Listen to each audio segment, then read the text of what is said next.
Chegando o dia de Pentecostes, estavam todos reunidos no mesmo lugar. De repente, veio do céu um ruído, como se soprasse um vento impetuoso, e encheu toda a casa onde estavam sentados. Apareceu-lhes então uma espécie de línguas de fogo, que se repartiram e repousaram sobre cada um deles. Ficaram todos cheios do Espírito Santo. Repita, por favor, essa frase. Ficaram todos cheios do Espírito Santo. Mais forte. Ficaram todos cheios do Espírito Santo. E começaram a falar outras línguas, conforme o Espírito Santo lhes concedia que falassem. Palavra do Senhor.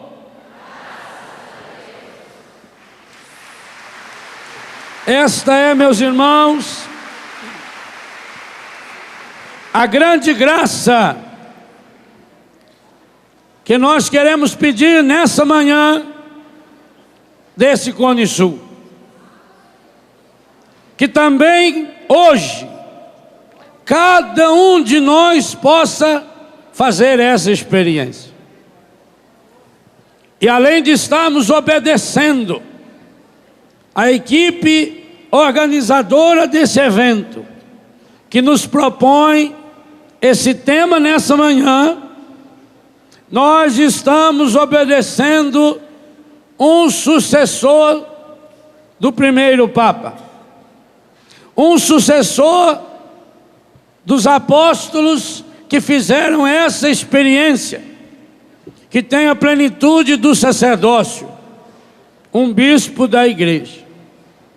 Aqui, ontem à tarde, Dom Fernando dizia para todos e para cada um de nós, e repetiu esta mesma afirmação, frase, convite, exortação, profecia, em Cidade do Leste, para milhares de irmãos e irmãs que lá se encontravam na noite de ontem. Dom Fernando nos conclamava: não podemos ter medo de permitir que aconteça em nós e através de nós as manifestações dos carismas, a manifestação do poder do Espírito Santo de Deus.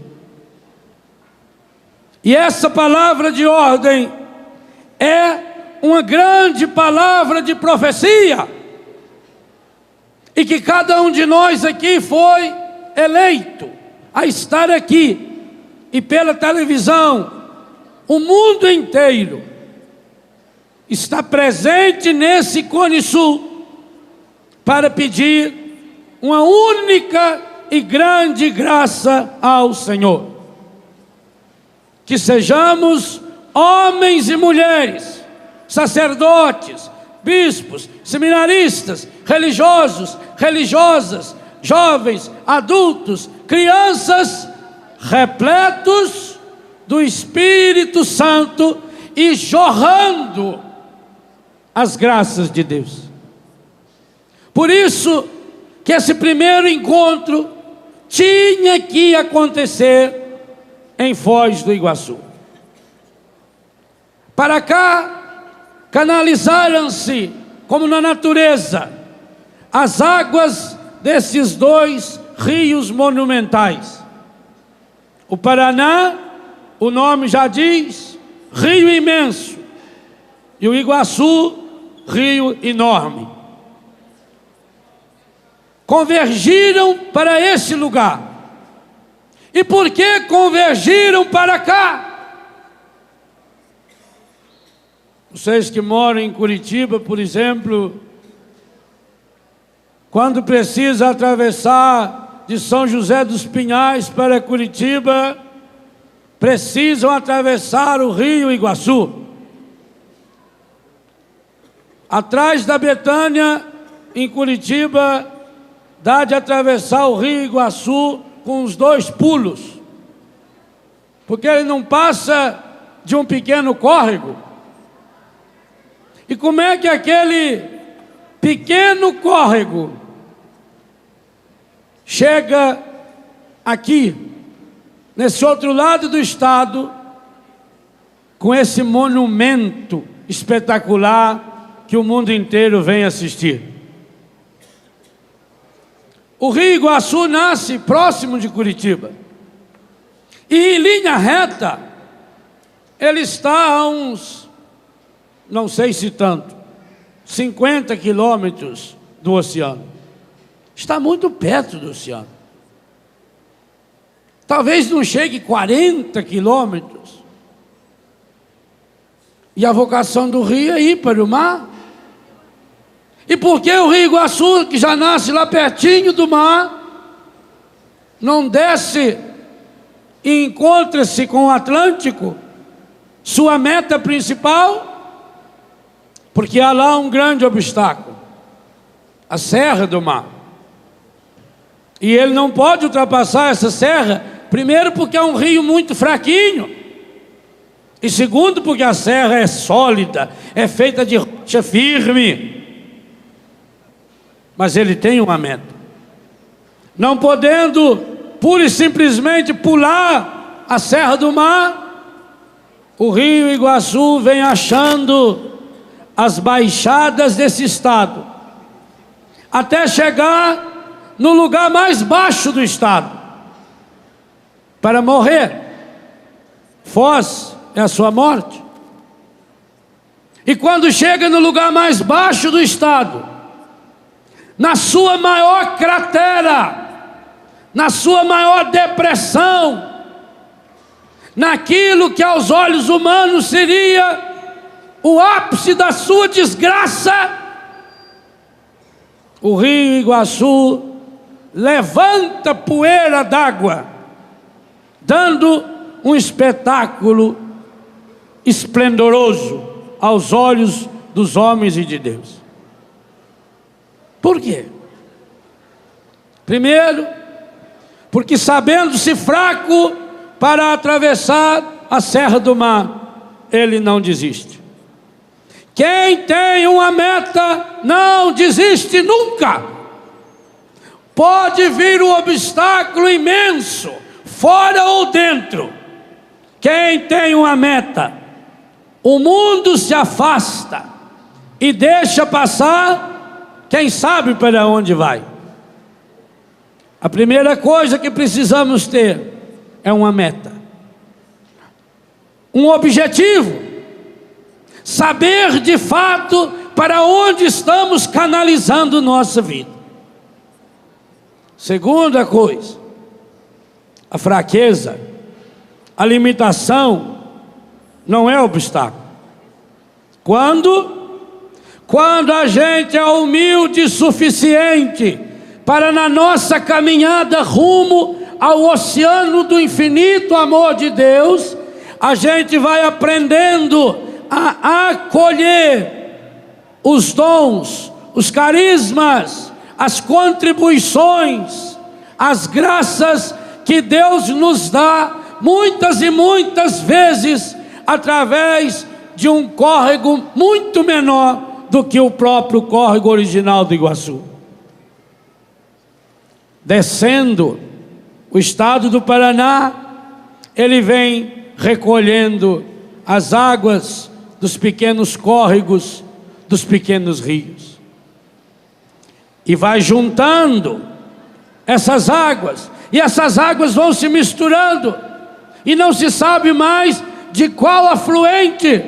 Agora vai formando um todo que vai crescendo, que vai se enchendo, que vai se tornando repleto, pleno,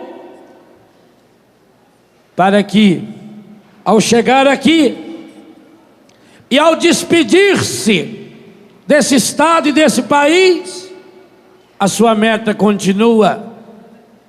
E quem sabe seja isso que o Senhor quis nos ensinar também, ao fazer esse Cone Sul aqui, unindo irmãos e irmãs do grande continente latino-americano, que nós precisamos ultrapassar nossas fronteiras, que nós precisamos juntar aquilo que nós temos de valor, que nós precisamos juntar a mesma fé que gerou e gestou para o mundo a América Latina, e que, por não viver coerentemente essa fé, é hoje também um lugar de tanta desgraça, de tanto sofrimento, de tanta miséria, que fere o coração humano, mas infinitamente, em proporção maior, fere o coração de Deus.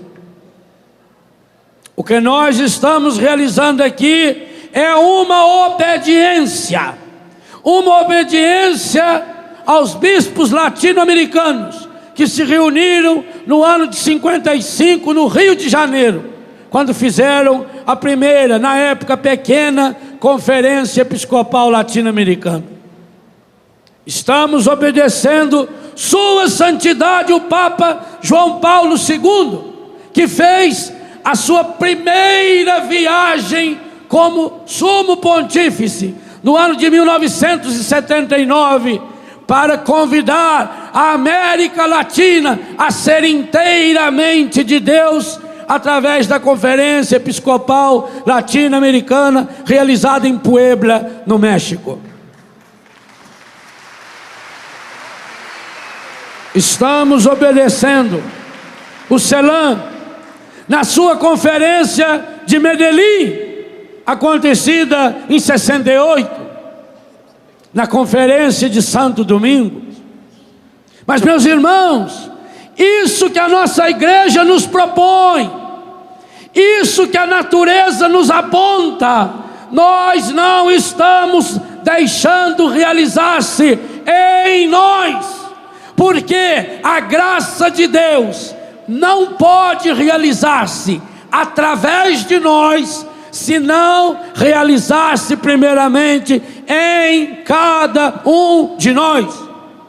Nós teremos uma América Latina nova, por uma nova manhã na América Latina. Quando tivermos povos latino-americanos, pessoas, indivíduos repletos do Espírito Santo, e é isso que nos falta.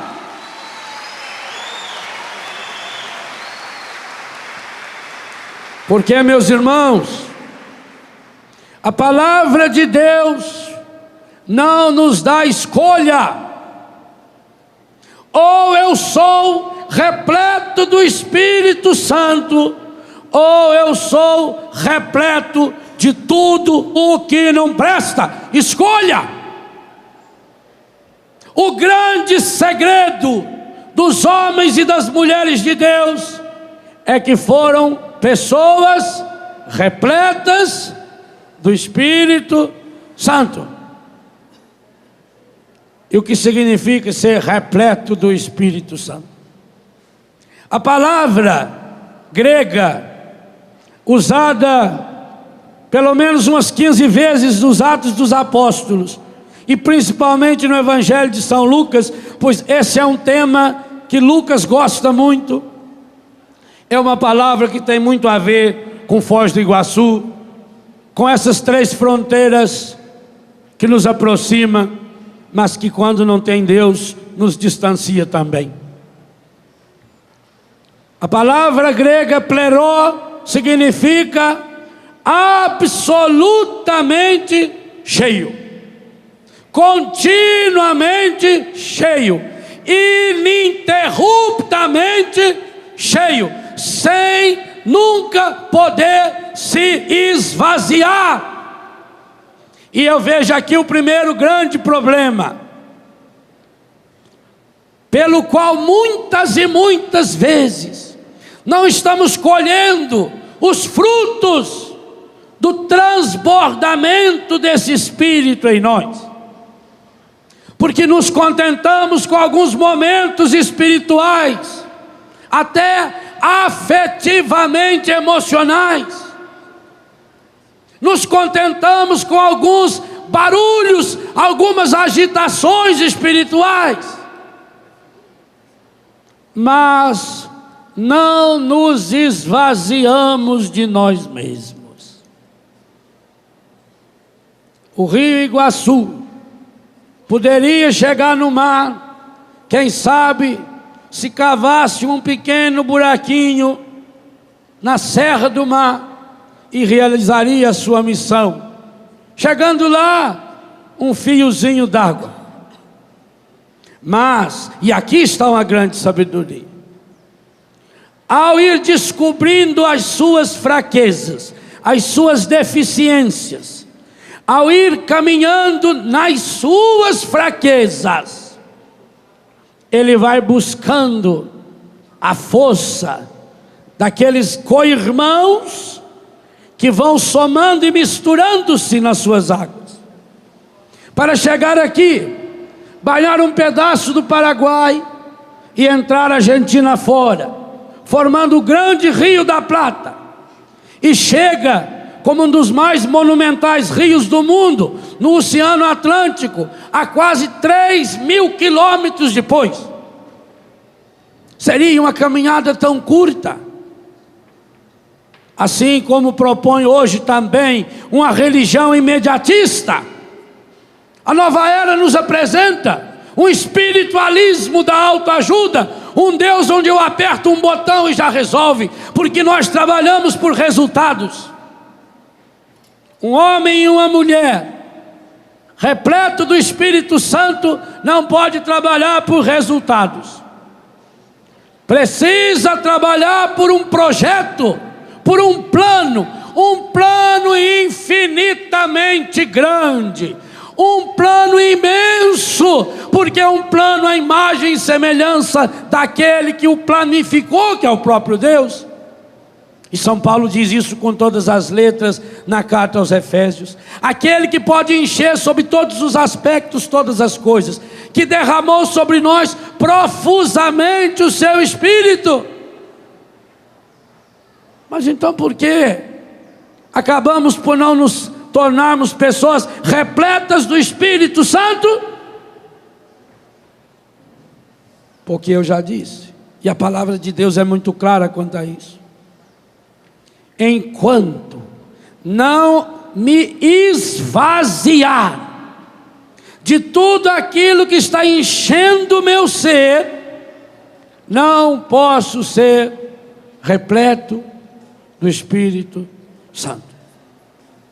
A grande mudança em nossa história acontece quando permitimos que a água viva do Espírito Santo atinja todo o nosso ser, lá onde se encontra a área mais miserável da nossa história.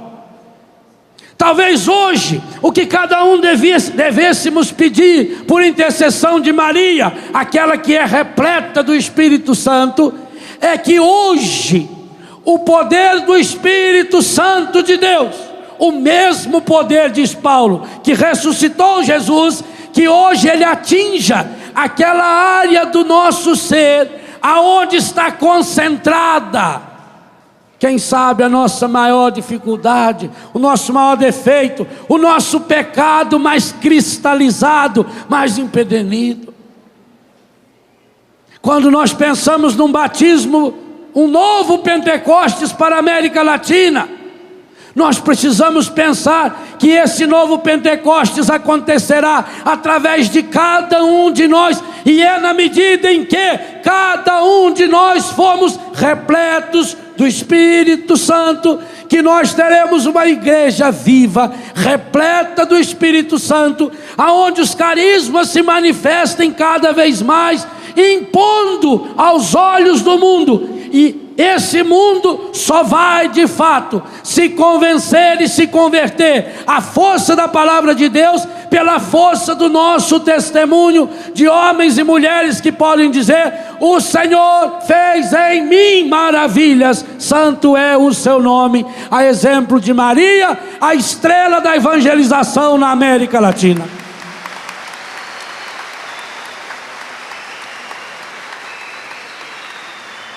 A única coisa em comum que nós vamos encontrar em Maria Santíssima, em Jesus, em João Batista, em Isabel, em Paulo, em Pedro, em Estevão, em Barnabé e em todos aqueles, como acabamos de ler nesse capítulo 2 de Atos.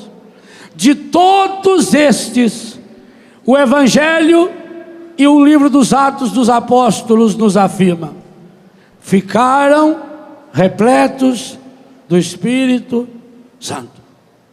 O que foi que o anjo disse a Maria? Como é que ele começou a saudação? Ave! E por que ele falou ave? Vira a ave de trás para frente. Ave é Eva ao contrário.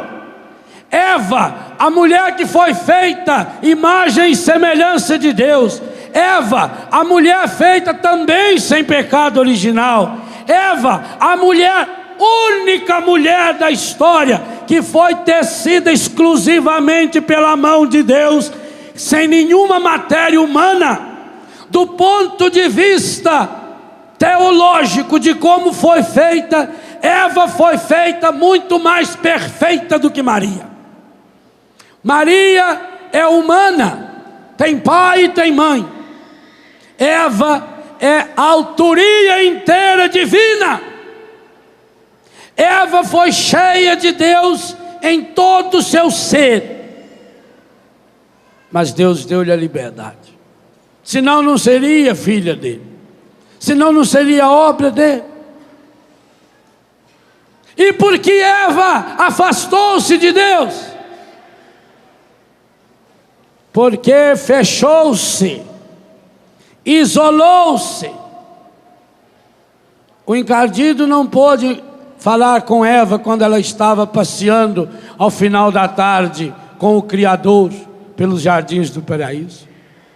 O encardido não pôde falar com Eva quando ela estava frente a frente para Adão, e ele, feliz da vida, a reconhecia: esta sim é carne da minha carne, é ossos dos meus ossos. Mas pôde falar com ela quando ela se fechou, quando ela se fechou em si mesma, quando ela passou a pensar primeiro em si, quando ela se isolou. E é isso que ele também faz conosco. Ao isolar-se, ao encher-se de si mesma, Eva esvaziou-se de Deus. Por isso, o anjo chega para Maria e diz: tu és a Eva ao contrário. Ao contrário, porque, sendo feita da carne humana, te tornaste inteiramente divina até na própria carne.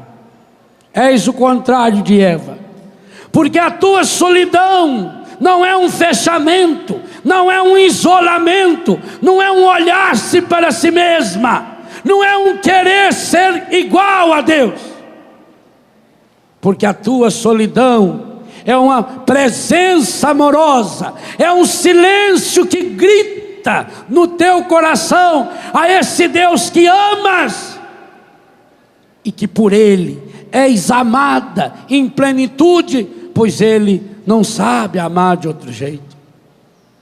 És Eva ao contrário, porque se aquela, sendo cheia de Deus, esvaziou-se ao encher-se de si mesma, tu, Maria, tivestes a coragem de em nenhum instante da tua história deixar-te encher-se de si, Mas a cada dia da tua vida, pela comunhão íntima e profunda com a palavra, pelo amor infinito à palavra, porque escutas a palavra, porque teu ouvido e o ouvido do teu coração está unicamente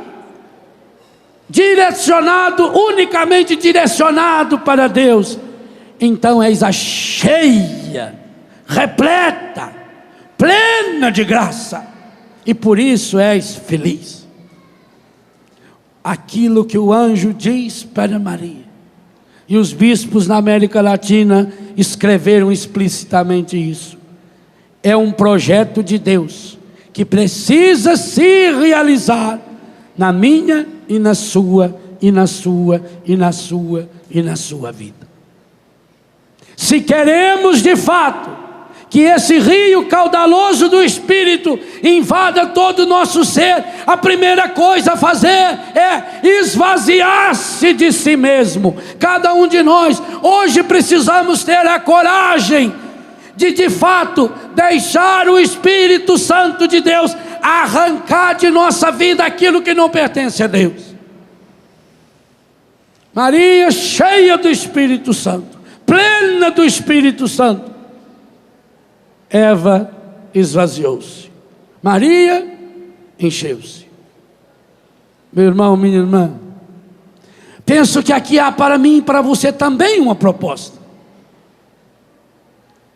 O que ou do que eu preciso esvaziar-me? Do que estamos cheios? Olha na sua Bíblia, em Romanos 1, versículo 29.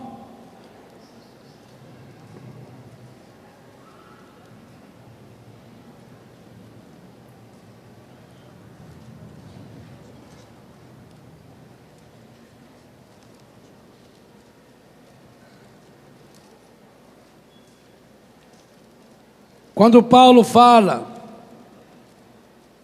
que o pecado nos priva da graça, o versículo 28, como não se preocupassem em adquirir o conhecimento de Deus, Deus entregou-os aos sentimentos depravados, e daí o seu procedimento indigno. São repletos. Que coisa impressionante. Paulo usa a mesma palavra, a mesma expressão, o mesmo verbo quase num substantivo, para dizer, são repletos de toda espécie de malícia, perversidade, cobiça, maldade, cheios de inveja, homicídio, contenda, engano, malignidade.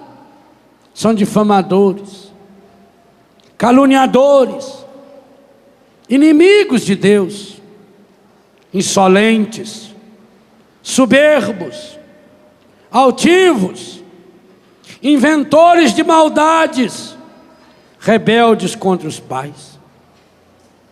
São insensatos, desleais, sem coração, sem misericórdia. Apesar de conhecerem o justo decreto de Deus, que considera digno de morte aqueles que fazem tais coisas, não somente as praticam, como também aplaudem os que as cometem. É hora, meus irmãos e minhas irmãs, de a gente começar a se perguntar: por que será que em nossa América Latina, que em nossos países, o Espírito Santo tem se derramado de uma forma esplendorosa? Por que será que cidades como Foz do Iguaçu, aonde já existiram centenas, eu não estou exagerando, de grupos de oração, no estado do Paraná, milhares de grupos de oração, encontros esplendorosos que já aconteceram nesses últimos anos na Argentina, no Paraguai, no Brasil e nos demais países da América Latina, porque não é só economicamente falando que a América Latina é o celeiro do mundo, não. Eu não tenho dúvida que aqui está um projeto espiritual para o mundo. Essa fé que nos foi trazida pelas portas de Portugal e da Espanha, e que chegou ao nosso coração, e que nos fez esse povo forte, que nos fez esse povo irmanado, numa cultura que foi se irmanando, a ponto de muitas e muitas vezes experimentarmos, nas pontes de nossas fronteiras tão próximas, um fenômeno similar ao Pentecostes. Tantas e tão diversas são as línguas que se falam, mas comungamos de uma mesma fé. Meu irmão e minha irmã, não há nenhuma outra identidade para a América Latina que não seja a fé cristã. O sangue de Jesus Cristo é o mesmo que corre em nossas veias, porque nos alimentamos do seu corpo e do seu sangue há pelo menos 500 e tantos anos desde o nosso descobrimento.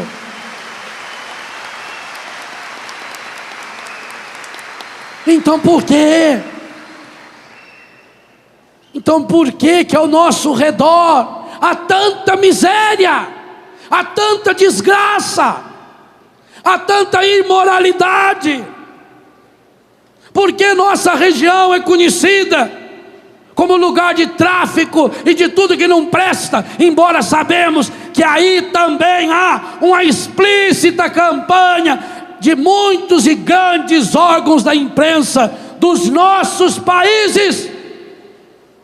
Porque não tenham dúvida, meus irmãos, do mesmo jeito que hoje há um projeto da imprensa mundial para afastar as pessoas da Terra Santa, e por isso cada pequena coisa que ali acontece é manchete de primeira página nos jornais do mundo inteiro, ganha um destaque, porque essas pessoas, especialmente aqueles que estão por trás da nova era, não querem que o povo de Deus vá se alimentar na fonte, no lugar aonde o próprio Deus botou os pés. Eu não tenho dúvida que há também um projeto do encardido para ver se segura a força das águas desses rios que nos banham. E digo a você, a grandiosidade do Paraná, o rio, a monstruosidade belíssima do Iguaçu, não é uma gota d'água comparada ao rio de água viva que o Espírito Santo quer jorrar em nós e através de nós. É um sinalzinho, é uma gota, é o restinho daquela gota que fluiu do coração rasgado de Jesus na cruz. E por isso que esse congresso começou numa sexta-feira do Sagrado Coração de Jesus, e que se continua e que prolonga-se hoje no dia do Coração Imaculado de Maria. Nós temos sinais concretos. É para dizer para mim e para você que essa obra de Deus precisa começar no meu e no seu coração. Que a transformação que nós esperamos para nossas cidades, para nossos países, começa no coração, aquele gesto do coração rasgado de Jesus. A profecia que se cumpriu quando Simeão, cheio do Espírito Santo, disse a Maria: uma espada vai transpassar seu coração. E é preciso também que transpasse esse nosso coração, para sair daqui, meus irmãos, aquilo que nós fomos acumulando, através até mesmo dos preconceitos que foi nos afastando, de fronteiras tão pequenas, mas que nos levam a lugares tão distantes. O mundo não gosta de povos irmãos, porque sabe que se povos irmãos se unirem, transformam e revolucionam a face da terra. O mundo quer matar a fraternidade. Quando aquele menino de 12 anos de idade subia uma ladeira com outro molequinho de 7 ou 8 anos nas costas, alguém passando perguntou: não é pesado demais? Ele disse: não, é meu irmão. Irmão não pesa. O mundo não quer que exista de fato povos irmãos, porque sabe que quando povos irmãos se separam, essa separação vai gerando desgraça, um rio de desgraça na história. Não é o que nós estamos assistindo? Inclusive, a nossa tríplice fronteira foi acusada, levianamente falando, em nível internacional, de estar participando desse complô de terrorismo internacional. Por quê? Onde foi que começou tudo isso? Onde foi que começaram a cair as torres do World Trade Center? A guerra do Iraque? Do seio do nosso pai Abraão. Quando a inveja de Sara por Agar fez Abraão expulsá-la com seu filho Ismael. Separou 2 irmãos. Ismael se separa do seu irmão Isaque e forma-se 2 povos. Os ismaelitas, que vão viver nos desertos de Arabá, formando o povo árabe. Os descendentes de Isaque, que vão formar o povo de Israel, os judeus. Essa briga que começou lá, essa briga que fortaleceu-se quando os descendentes de Isaque, os filhos de Israel, por inveja do irmão José, vendem-no para os ismaelitas, descendentes, parentes, irmãos, e levam José para o Egito.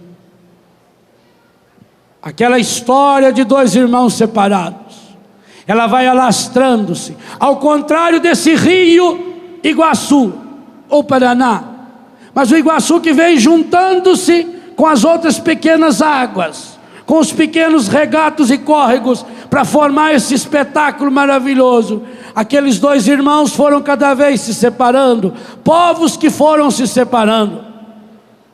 A América Latina, que nasceu da cruz de nosso Senhor Jesus Cristo, a América Latina que recebeu no seu descobrimento a presença de Jesus Cristo. Nós não podemos nos esquecer que o corpo, o sangue, a alma e a divindade de nosso Senhor Jesus Cristo foi o primeiro toque de Deus concreto, substancial, no solo latino-americano. Nós não podemos nos esquecer que o sofrimento que nos une é participação na paixão e morte de nosso Senhor Jesus Cristo. Mas se o Senhor nos chama, é porque se estamos participando da paixão, morte, do sofrimento de Jesus, é para participarmos também da sua ressurreição. E essa ressurreição acontece em nossa vida, no poder do Espírito Santo de Deus. O Espírito Santo de Deus que nos dá a unidade. E nessa unidade, os dons, os carismas se afloram, e há um transbordamento das graças e dos dons. E nós estamos precisando, meus irmãos, e estamos precisando com urgência, urgentíssima. É hora de dizer um grande basta a essa situação de miséria, de degradação, de morte, de sofrimento, de dependência aos tóxicos, de dependência à prostituição, à imoralidade, essa cultura imoral de roubo, de safadeza. Nós não podemos mais aceitar que nossos povos irmãos sejam chamados de ladrões, de safados, de enganadores, de drogados, de prostituidores, porque se o são, nós também o somos, porque somos povos irmãos e precisamos deixar agora ferver em nossas veias o sangue de nosso Senhor Jesus Cristo, jorrado do seu coração no dia em que iniciou esse grande congresso. Mas para que isso aconteça, é preciso que cada um de nós se esvazie, que cada um de nós se esvazie de sua prepotência, que cada um de nós se esvazie do seu orgulho, que cada um de nós vá se esvaziando. Se o próprio Cristo, diz São Paulo, num texto esplendoroso da carta aos Filipenses, para chegar ao coração do ser humano, para redimir o ser humano perdido no pecado, ele foi capaz de esvaziar-se. Em teologia isso tem um nome bonito, chama kenosis. É o esvaziamento, sendo ele de condição divina. Filipenses 2:6. Não se apegou ociosamente a essa sua condição, mas esvaziou-se, fez-se humano, como o Rio Iguaçu foi descendo, e humano tornou-se um escravo, lá na maior depressão, lá no buraco maior, escravo obediente até a morte, e morte de cruz.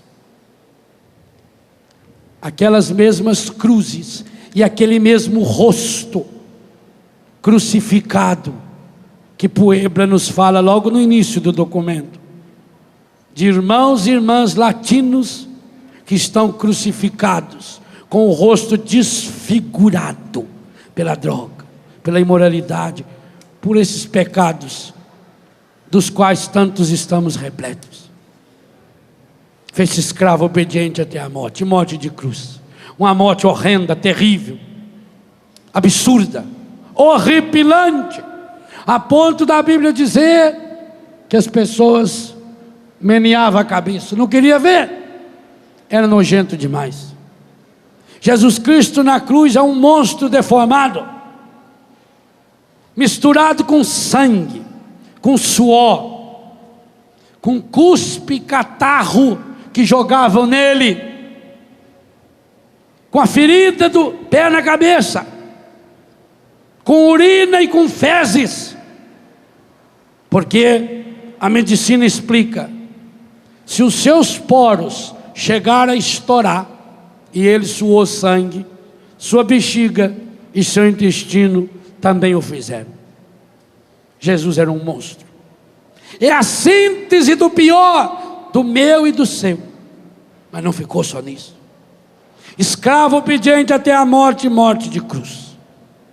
E a nossa fé diz que ali ele desceu ao mais profundo, no mais profundo do que a cratera, do que o buraco do inferno, ele foi no próprio inferno, para de lá subir. Por isso Deus exaltou, ele deu um nome que está acima de todo nome, para que ao nome de Jesus todo joelho se dobre, no céu, na terra e nos infernos, e toda língua proclame para a glória de Deus Pai, Jesus Cristo é o Senhor.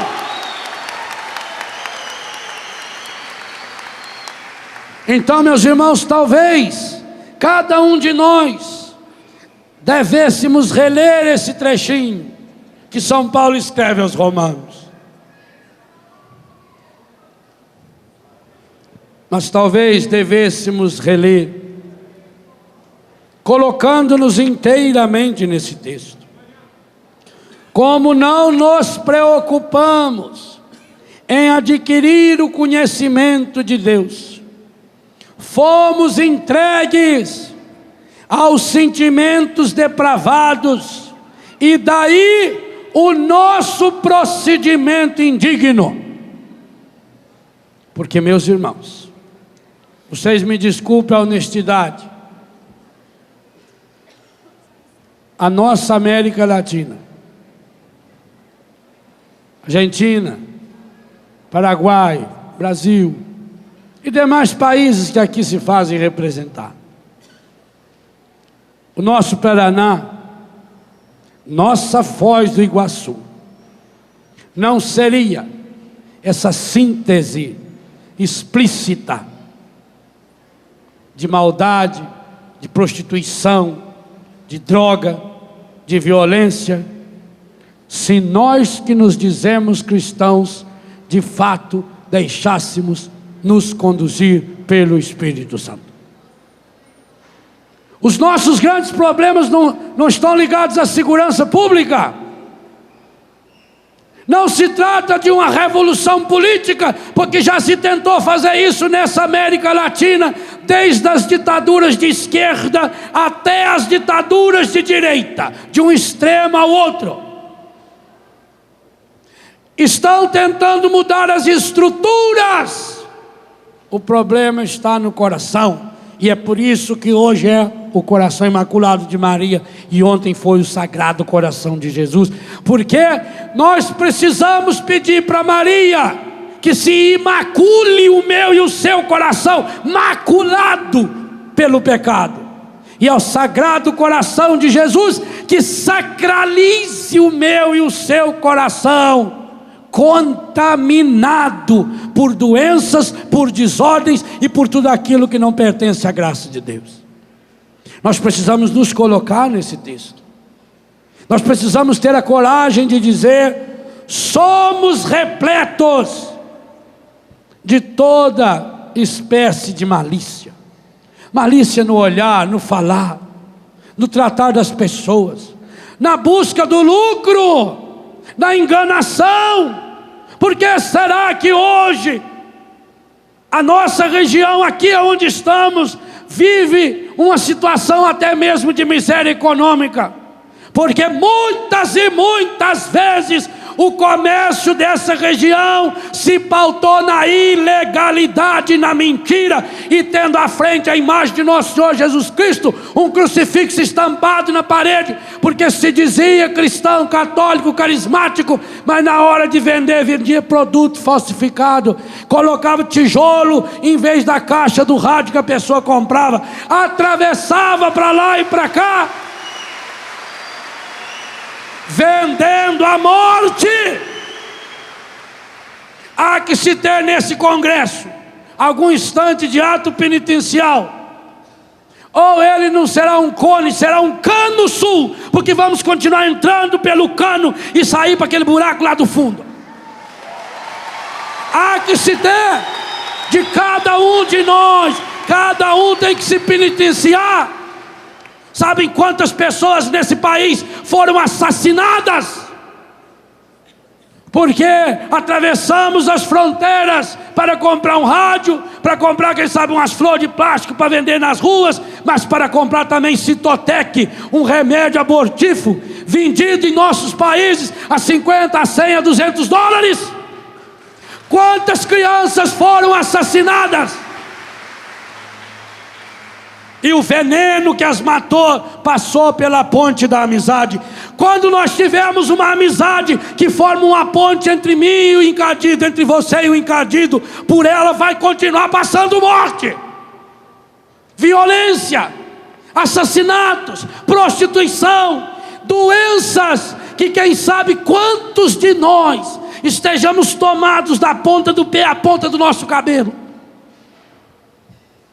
Mas tudo isso muitas e muitas vezes nós esquecemos, porque entramos num euforismo, não é nem na alegria. Há que se ter nesse congresso um instante penitencial, em que cada um de nós tenha coragem de dizer: somos repletos. Eu estou falando por mim, sou repleto de toda espécie de malícia, perversidade, cobiça, só querer o material, maldade no tratamento com as pessoas, maldade entre nós cristãos, maldade entre os sacerdotes, do sacerdote com o povo, do povo com seus sacerdotes, cheios de inveja, homicídio, cheios de homicídio, de contenda, de brigas, de guerras terríveis que nos separaram, meus irmãos, antepassados seus e meus. Quando visito minha família de origem, posso ir ao cemitério da cidade de Itajubá, nas Minas Gerais, e lá está um túmulo imenso, num granito preto, com honras militares, ao grande herói Joaquim Lopes Guimarães, meu bisavô. Herói porque assassinou, quem sabe, o bisavô ou a bisavó de alguns de vocês na terrível guerra do Paraguai. Está lá o túmulo e não passa daqui. Assim como o meu bisavô, como uma vez pregando na cidade de Assunção, e à noite com um pequeno grupo de jovens, no momento de oração de cura interior, um jovem se pôs a chorar. Esse jovem que tinha tentado suicídio algumas vezes, porque lhe acompanhava um espírito de guerra do seu bisavô, que tinha morrido violenta, barbaramente. Inclusive sua avó havia sido estuprada de uma forma absurda na frente desse senhor antes que ele morresse. E a morte daquele homem, o estupro daquela senhora, já de idade, aquilo vinha acompanhando aquela família. E quando foi revelado na palavra de ciência que a causa tinha sido isso, e que ele chorava, eu tive que me colocar ajoelhado na frente dele chorando, e dizer: meu irmão, não é por acaso que hoje eu estou aqui, porque talvez quem matou o seu bisavô tenha sido o meu, que lá no meu país é herói. Todo herói em um país talvez seja carrasco em outro, porque a história tem sido contada a partir da ótica de generais, de coronéis, de vitoriosos de guerra. Se nós queremos uma América Latina em Deus, essa história precisa ser contada na ótica dos místicos, dos revolucionários do Espírito, dos sonhadores de céu, dos semeadores de Deus e semeadores de paz.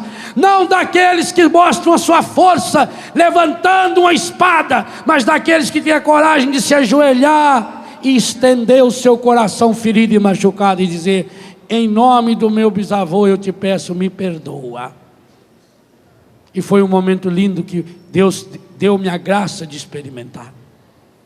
A nossa história está marcada, meus irmãos. É preciso que tenhamos a coragem de reler à luz da nossa história, nos colocando: somos repletos de homicídio, somos repletos de contenda, somos repletos de engano, de malignidade, somos difamadores, somos caluniadores, somos inimigos de Deus, somos insolentes, somos soberbos, altivos, somos inventores de maldades, somos rebeldes contra os nossos pais, somos insensatos, desleais.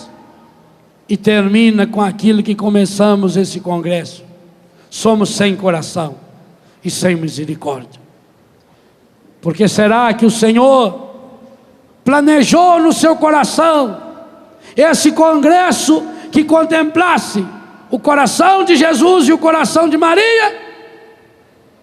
Porque essa América Latina nova, esse novo amanhã, esse novo Pentecostes, acontecerá quando existir pessoas, eu e você, homens e mulheres de coração novo, de coração renovado, para que se cumpra aqui aquilo que o Senhor prometera pela boca do profeta Ezequiel: dar-vos-ei um coração novo. Eu quero arrancar do vosso peito esse coração de pedra.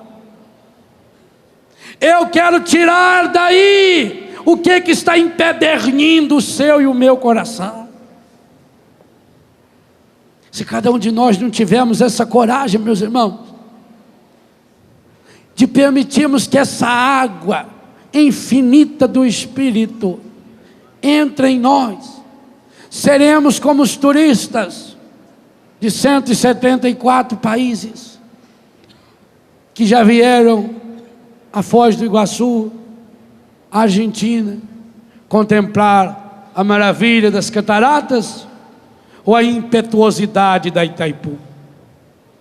Quantos de nós olhamos as cataratas de longe e dizemos que beleza? Talvez até fotografemos, compremos um álbum ou cheguemos a filmar. É preciso deixar ao menos uma gota da água que jorra do sangue de Jesus, que é o Espírito, entrar aqui dentro do meu e do seu coração. Senão seremos contempladores da maravilha, das maravilhas dessa natureza. Mas o Senhor quer que a sua maravilha, como Maria pôde dizer, o Senhor fez em mim maravilhas. O Senhor está mostrando essas maravilhas todas para dizer: eu quero fazer maravilha na sua vida. E não é por acaso. E não é por acaso que a primeira vez em que a iluminação da barragem da Itaipu, primeira vez, é transmitida ao vivo para o mundo inteiro, tenha tido a exclusividade das câmeras da Canção Nova. Não é por acaso.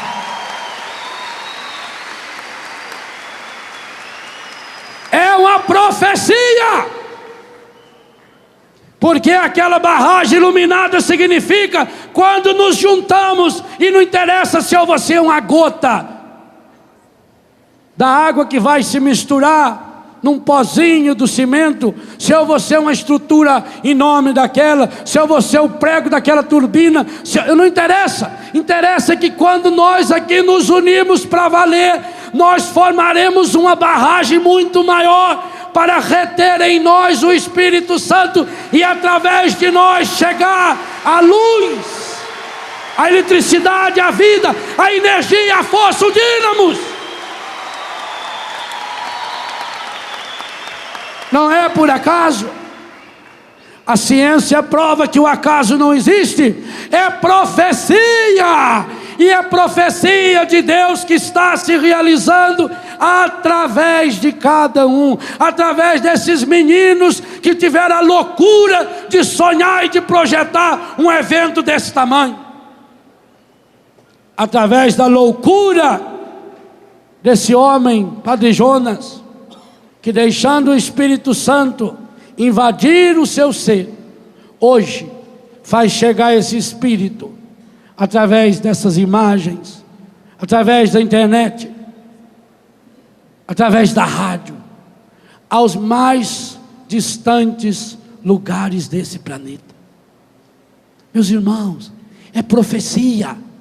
Paulo VI dizia: a igreja precisa ter profecia no olhar. Então eu digo hoje, nós precisamos ter olhar de profeta.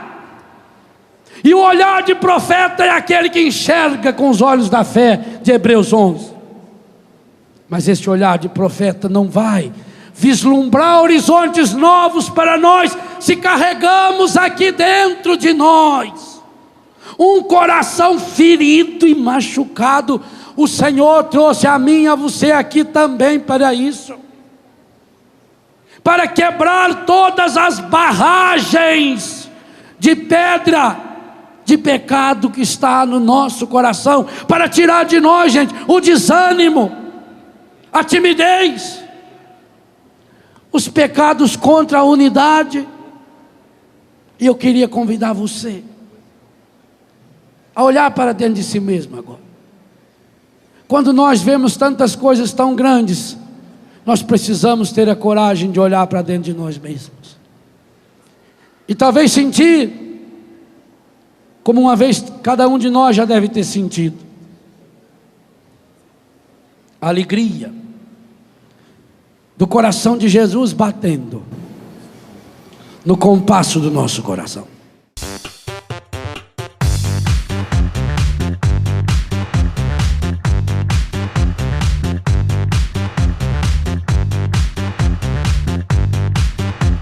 CançãoNovaPlay.com. Assine já!